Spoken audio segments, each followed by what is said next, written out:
നിങ്ങളുടെ ഇഷ്ട പരമ്പരകളുടെ മുഴുവൻ എപ്പിസോഡുകളും ടെലികാസ്റ്റിന് ശേഷം എക്സ്ക്ലൂസീവായി സൺ നെക്സ്റ്റ് ആപ്പിലൂടെ കാണൂ.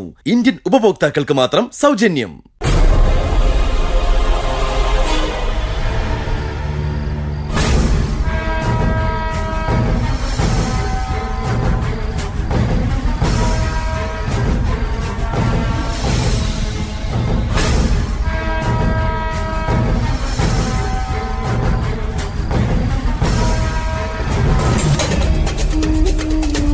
ഭാവന, ഭാവന, എന്തു പറ്റി? ഭാവന, ഭാവന, ഭാവന, ഭാവന, എന്താ പറ്റിയേ? എന്താ സൂര്യ, എന്തു പറ്റി? അറിയില്ല. അല്പം മുമ്പ് വരെ ഒരു കുഴപ്പമുണ്ടായിരുന്നില്ല. ഭാവന, ഭാവന, ഇനി ആ ടാബ്ലറ്റ് കൊടുക്കാത്തതിന്റെ ആയിരിക്കോ? ഭാവന, ഭാവന, മനസ്സ, ഇന്ന് ആ വെള്ളത്തിൽ ചാലിച്ചു കൊടുക്കുന്ന ടാബ്ലറ്റ് കൊടുത്തില്ലേ? കൊടുത്തു സൂര്യ. എന്താ? ഇതുപോലെ വരാതിരിക്കാനുള്ള ടാബ്ലറ്റ് അത്. അതിന് വേഗം ഒരു ടാബ്ലറ്റ് എടുത്തേ. വേഗം ആവട്ടെ.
ഈശ്വര, ടാബ്ലറ്റ് ഞാൻ കൊടുത്തില്ലെന്ന് ഇനി സൂര്യക്ക് സംശയം തോന്നും.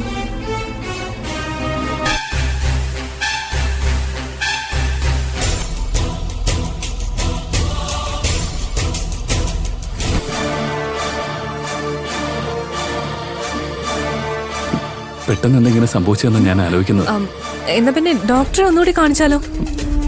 എന്തായാലും സൂര്യപ്രഭയിലെ സ്വാമി വരുന്നുണ്ടല്ലോ, അദ്ദേഹം നോക്കിയിട്ട് എന്താ പറയുന്നത് നോക്കാം.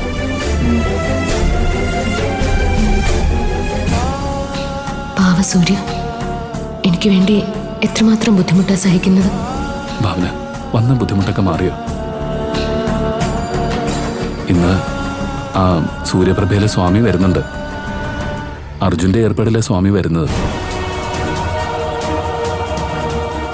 സ്വാമി ആദ്യം തന്നെ ഒന്ന് നോക്കട്ടെ, എന്താ വേണ്ടതെന്ന് സ്വാമി പറയും.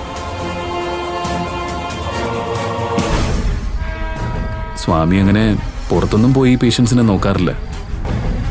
ഇത് അർജുന്റെ ഏർപ്പാടായതുകൊണ്ടാണ് വരുന്നത്.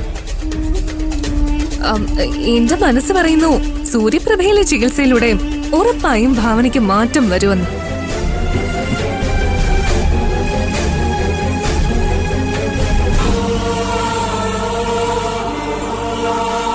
താനെന്താ പേടിച്ചുപോയോ? സത്യം പറഞ്ഞ ഞാൻ പേടിച്ചുപോയി ഭാവന.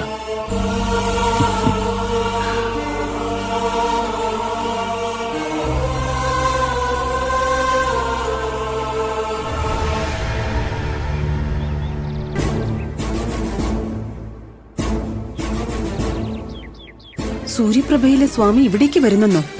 അതെ ആന്റി, സ്വാമി വന്ന് നോക്കിയിട്ട് എന്താ വേണ്ടേന്ന് ആലോചിക്കാന്നാ സൂര്യ പറഞ്ഞത്. ആ ഭാവനയെ സ്വാമി ഏറ്റെടുത്താ പിന്നെ ഒന്നും ചെയ്യാൻ പറ്റില്ല മോളെ. അത്രയ്ക്ക് മിടുക്കനാ ആ സ്വാമി. നമുക്കിപ്പോ ഒന്നും ചെയ്യാൻ പറ്റില്ലല്ലോ ആന്റി. ആര് പറഞ്ഞു പറ്റില്ലെന്ന്? ആദ്യം സ്വാമി വന്നിട്ട് പോട്ടെ, അതിനുശേഷം ഞാൻ കാണേണ്ടവരെ കാണുന്നുണ്ട്. അങ്ങനെ ഇപ്പൊ അവള് സുഖം പ്രാപിക്കണ്ട.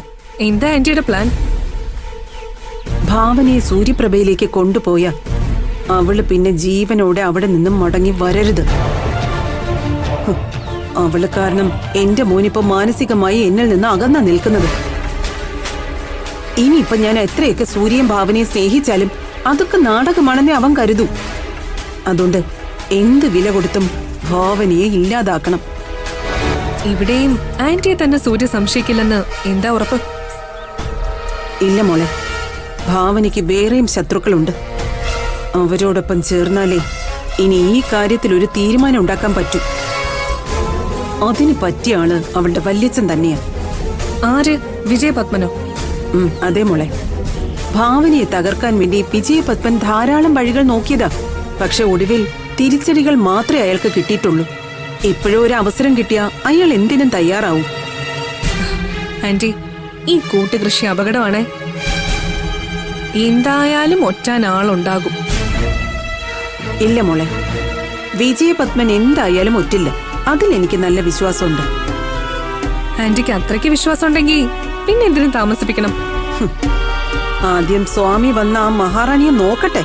എന്നിട്ട് എന്ത് പറയുന്നു നോക്കിയിട്ടും മതി ബാക്കി കാര്യങ്ങൾ. ആന്റി ധൈര്യമായിട്ടിരിക്കെ. എന്നെ കൊണ്ടാവുന്ന കാര്യങ്ങള് ഞാൻ ചെയ്തു തരാം. ഒരു കാര്യം ഓർമ്മ വേണം. ഭാവനയെ സൂര്യപ്രഭയിൽ കൊണ്ടുപോകാനാണ് സ്വാമി പറയുന്നതെങ്കിൽ നീയും കൂടി അവൾക്കൊപ്പം ഉണ്ടാവണം. എന്നാലേ വിവരങ്ങൾ പരസ്പരം അറിയാൻ പറ്റൂ. അത് ഉറപ്പായിട്ടും പോവും ആന്റി. എന്തായാലും സൂര്യ എന്നെ കൂടി കൂട്ടാതിരിക്കില്ല. പിന്നെ കഴിയുന്നതും ഗായത്രിയോ മായയോ ഭാവനയ്ക്ക് കൂട്ടിരിക്കാനും പാടില്ല. അതെന്താ ആന്റി? ഭാവനയെ അവിടെ വെച്ച് എന്തെങ്കിലും ചെയ്യാനാണ് പ്ലാനെങ്കിൽ ഒരു തടസ്സവും വരാൻ പാടില്ല. അവൾ അങ്ങനെ ഇപ്പൊ എന്റെ മരുമകളായിട്ട് വിലസാൻ നോക്കണ്ട. ഞാൻ അതിനെ അനുവദിക്കില്ല. ഇത്രയും വലിയൊരു സ്ഥാപനത്തിൽ വെച്ചൊക്കെ എന്തെങ്കിലും ചെയ്യാൻ പറ്റുമോ ആന്റി? ആദ്യം ഞാൻ വിജയപത്മനെ ഒന്ന് കാണട്ടെ. അല്ലെങ്കിൽ അനിരുദ്ധനെയും കൂടി വിളിക്കാൻ പറയാം. അതാ നല്ലത്. അനിരുദ്ധനോ? അതാരാ? ഞാൻ പറഞ്ഞില്ലേ, ഭാവനയ്ക്ക് വേറെയും ശത്രുക്കളുണ്ടെന്ന്. അതിൽ പ്രധാനിയാ ഈ അനിരുദ്ധൻ. എന്തായാലും ആ സ്വാമി വരട്ടെ.